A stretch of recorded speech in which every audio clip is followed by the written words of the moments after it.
মৰমৰ ছাত্ৰ-ছাত্ৰীসকল, তোমালোক আটাইকে আমাৰ চেনেলটোলৈ স্বাগতম জনাইছোঁ। আজি আমি আলোচনা কৰিম তোমালোকৰ ষষ্ঠ শ্ৰেণী আমাৰ বিজ্ঞান পাঠ্যপুথিৰ পাঠ নং 10 উষ্ণতা আৰু ইয়াৰ জোখ পাঠটিৰ সন্নিৱিষ্ট পাঠভিত্তিক প্ৰশ্নসমূহ আলোচনা কৰিম। গতিকে ভিডিঅ'টো অকণো স্কিপ নকৰাকৈ শেষলৈকে চাবা। তেন্তে ব'লা আজি আমি পাঠৰ লগত জড়িত প্ৰশ্নসমূহ আলোচনা কৰিম। এতিয়া প্ৰথম প্ৰশ্ন লৈছোঁ, শুদ্ধ উত্তৰ গোলকটো সম্পূৰ্ণকৈ পূৰ কৰা। প্ৰশ্ন 1, কাষৰ চিত্ৰৰ থাৰ্মোমিটাৰে দেখুওৱা সঠিক পাঠটো কি? ইয়াতে অপশ্যনসমূহ দিয়া আছে 15.0 degree Celsius, 36.0 degree Celsius, 25.0 degree Celsius আৰু 32.0 ডিগ্ৰী। ইয়াৰ শুদ্ধ আনচাৰটো হৈছে 25.0 ডিগ্ৰী চেলচিয়াছ। গতিকে তোমালোকে অপশ্যন চিটো এনেকৈ গোল কৰি দিবা। ঠিক আছে।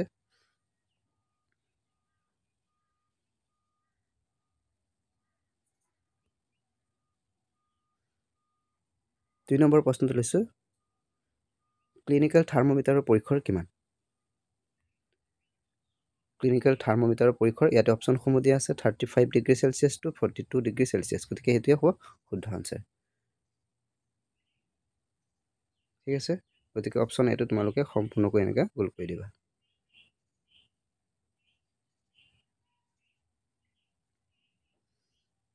3, মানুহৰ শৰীৰৰ স্বাভাৱিক উষ্ণতা কিমান?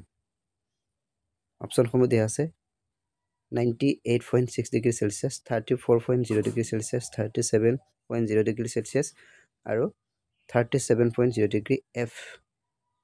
হয়নে? গতিকে ইয়াৰে শুদ্ধ আনচাৰটো হ'ব অপশ্যন চি 37.0 ডিগ্ৰী চেলচিয়াছ। গতিকে অপশ্যন চিটো তোমালোকে এনেকৈ গোল কৰি দিবা সম্পূৰ্ণকৈ। বুজি পালা? পৰৱৰ্তী কুৱেশ্যন 4 লৈছোঁ, খালী ঠাই পূৰ কৰা। এ, কোনো বস্তুৰ উত্তাপ তাৰ ড্ৰেছৰ দ্বাৰা নিৰ্ধাৰণ কৰা হয়। অৰ্থাৎ কোনো এটা বস্তুৰ উত্তাপ তাৰ উষ্ণতাৰ দ্বাৰা নিৰ্ধাৰণ কৰা হয়। গতিকে ইয়াতে খালী ঠাইত হ'ব উষ্ণতা। বি, উতলা পানীৰ উষ্ণতা ড্ৰেছ থাৰ্মোমিটাৰেৰে জুখিব নোৱাৰি। কিহেৰে জুখিব নোৱাৰি? ক্লিনিকেল থাৰ্মোমিটাৰেৰে। গতিকে ইয়াতে খালী ঠাইত হ'ব ক্লিনিকেল থাৰ্মোমিটাৰ। চি, উষ্ণতা জোখা হয় ড্ৰেছ ডিগ্ৰীত।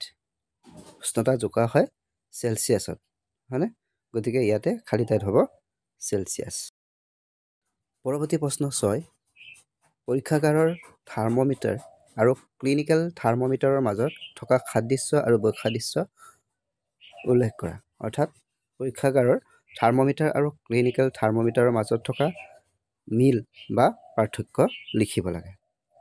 উত্তৰ, সাদৃশ্যবোৰ তোমালোকে এনেধৰণে লিখিবা। 1, দুয়োটা থাৰ্মোমিটাৰৰ সহায়ত অৰ্থাৎ পৰীক্ষাগাৰৰ থাৰ্মোমিটাৰ আৰু ক্লিনিকেল থাৰ্মোমিটাৰৰ সহায়ত উষ্ণতা জোখা হয়। দ্বিতীয়তে, দুয়োটা থাৰ্মোমিটাৰতে পাৰা ব্যৱহাৰ কৰা হয়।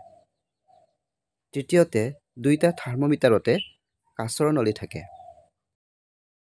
চতুৰ্থতে, উভয় থাৰ্মোমিটাৰতে স্কেল থাকে, যাৰ সহায়ত উষ্ণতা পঢ়া হয়। এতিয়া বৈসাদৃশ্যবোৰ চোৱাচোন, অৰ্থাৎ পাৰ্থক্যবোৰ চোৱাচোন।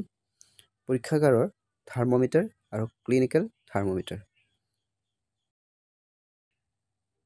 1, পৰীক্ষাগাৰৰ দ্বাৰা আন যিকোনো বস্তুৰ উষ্ণতা জুখিব পাৰি। অৰ্থাৎ ক্লিনিকেল কেৱল মানুহৰ শৰীৰৰ উষ্ণতা জুখিবলৈ ব্যৱহাৰ কৰা হয়। ঠিক, পৰীক্ষাগাৰৰ উষ্ণতাৰ পৰিসৰত -10 ডিগ্ৰী চেলচিয়াছ টু 110 ডিগ্ৰী চেলচিয়াছলৈ হয়। আৰু ক্লিনিকেল থাৰ্মোমিটাৰৰ উষ্ণতাৰ পৰিসৰ হয় 35 degree Celsius two 42 degree Celsius. ঠিক আছে।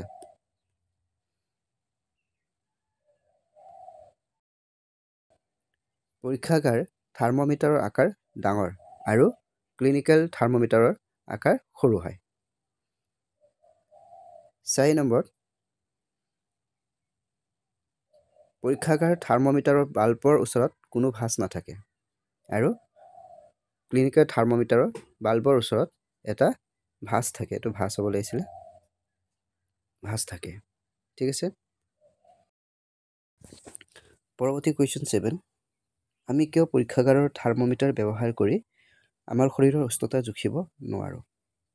উত্তৰত তোমালোকে লিখিবা, আমি পৰীক্ষাগাৰৰ থাৰ্মোমিটাৰ ব্যৱহাৰ কৰি আমাৰ শৰীৰৰ উষ্ণতা জুখিব নোৱাৰোঁ। 1. পৰিসৰ বেছি।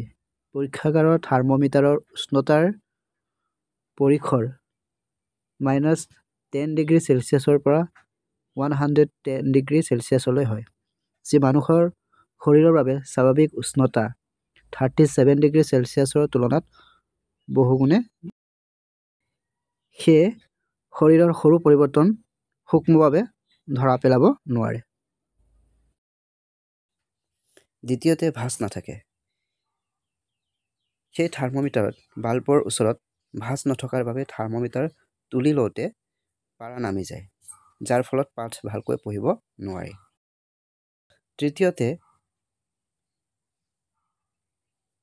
ডাঙৰ আৰু ভাঙিবলগীয়া। ই দীঘল আৰু সহজে ভাঙিব পৰা হয়, গতিকে মুখত সঠিকভাৱে ব্যৱহাৰ কৰাটো কষ্টকৰ হয়। ঠিক আছে। এতিয়া শেষৰ প্ৰশ্নটো লৈছোঁ, তলত দিয়া উষ্ণতাৰ পাঠ অনুসৰি থাৰ্মোমিটাৰৰ নিম্নোক্ত, এইটো নিম্নোক্ত হ'ব লাগে প্ৰত্যেকটো চিত্ৰত পাৱাৰ দাগ চিহ্নিত কৰা।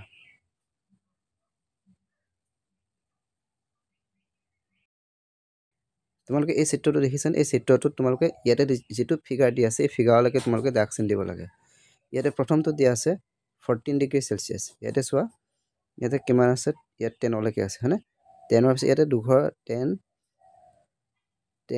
12, 14, 15, 16, 18, 20, হয়নে?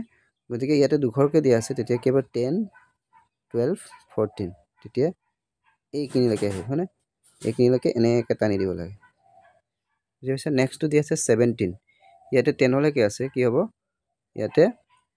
ইয়াতে কিন্তু এঘৰকৈ দিয়া আছে, এঘৰকৈ দিয়া, ইয়ালৈ 15 হ'ব, 15, 16, 17, অলপ তলত হ'ব 17, সেইখিনি 17 হ'ব।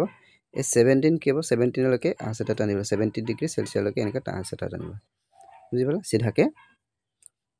নেক্সটটো দি আছে 7.5, ইয়াতে 10লৈকে আছিলে, হয়নে? 10লৈকে হ'লে কিমান হ'ব? 7,